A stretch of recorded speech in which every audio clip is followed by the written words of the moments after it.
from Kiloland Media Group. Kiloland News, first at 4.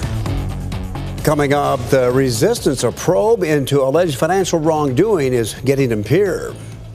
Plus, how much money Governor Kristi Noem set aside for the new men's prison during her budget address. And what's next in the race for the Minnesota House of Representatives after 20 ballots were found missing. Good afternoon, and thanks for tuning in to First at 4. I'm Don Jorgensen. And I'm Kelly Volk. A Sioux Falls man is behind bars, charged in connection with a road rage incident in November. Police say Aaron McGuire fired several shots at another pickup while he was driving on a southeastern Sioux Falls road. Nobody was hurt. Police say that there is no relationship between McGuire and the victim. The 57-year-old is charged with aggravated assault, discharging a firearm at an unoccupied vehicle, and more. We will take a closer look at the investigation tonight on Kiloland News at 6. Authorities on the Pine Ridge Reservation are looking for 3 people in connection to a recent shooting. The Oglala Sioux Tribe Department of Public Safety says that it happened in Pine Ridge yesterday.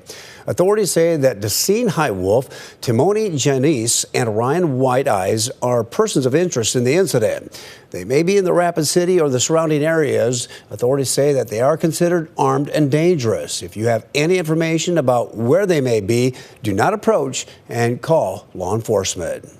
The school in Edgemont, South Dakota went on lockdown this morning following a threat. Authorities say the call came in just after 9 o'clock local time, saying a student had threatened to hurt a teacher and students.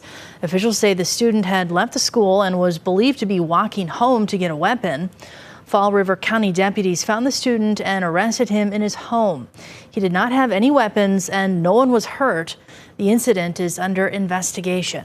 Well, look at what the wind blew in. Blew you back. You didn't go to North Dakota. No, I stayed right here. You stayed around. Just had the day off. Good for you. Yeah, I didn't do too much over my vacation. Well, I bet the wind got the best of you, though, didn't it? Well, the wind, and it's a cold one out there, too. Yeah, the wind's going to be coming right back, though, Kelly. It's following you back here into Kiloland.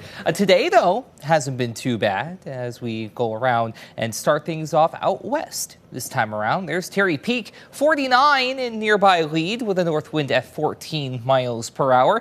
And from west, we'll eventually head on over to the east. That's Aberdeen that you can see there, not Great Bear. But you know what? We're going to fix that because Great Bear actually looks like they're almost ready to go. Still aiming for that mid-December start date. And as long as things continue to not get too warm, that's not an impossibility. 34 with a south wind at 11 miles per hour. Just look at all the progress they were able to make with all those days at and below freezing by day and by night. Then we have today. The saying is cliche. It's true, though. What a difference a day makes. 50s, near 60 over toward Rapid City, as well as Phillip at 59 apiece. 63 in Valentine, 58 for Pine Ridge. Compare that to the 30 in Sisseton, Brookings, Marshall, and Worthington.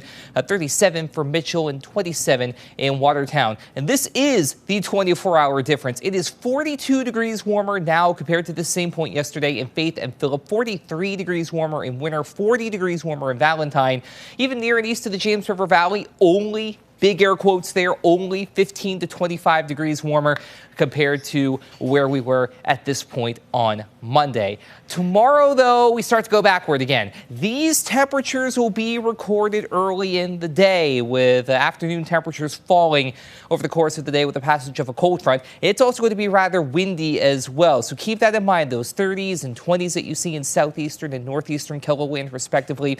Again, those are morning high temperatures. Afternoon highs are going to be likely in the 20s and even into the teens in a couple of areas. Same goes out west, 30s and 40s early in the day, then temperatures dropping through the afternoon and evening. The wind, though, is going to be something we watch, especially East River. We'll talk about that and the rest of your 7-day forecast as we head through the hour. Thank you, Adam. A probe into alleged financial wrongdoing in the South Dakota Department of Revenue is meeting resistance. The legislature's Government Operations and Audit Committee issued subpoenas calling on 2 department officials to testify. A lawyer representing the department has asked a state judge to quash the subpoenas.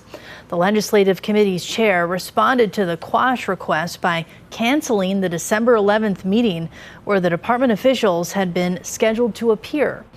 Capitol News Bureau reporter Bob Mercer takes a closer look at the quash request with this story on KELOLAND.com. Governor Kristi Noem's new budget includes $182 million in one-time money needed to fully fund a new men's prison. Noem says that the money will allow the state to pay cash for the planned $825 million prison. Using cash and not bonds will save the state an estimated $600 million in fees and interest. Noem pointed out that the prison is older than the state and is falling down. This is likely Noem's last budget address, as she has been asked to be the director of Homeland Security in the Trump administration. KELOLAND's Dan Santella is in Pierre and will have live coverage of the governor's budget tonight on KELOLAND News 5 and 6.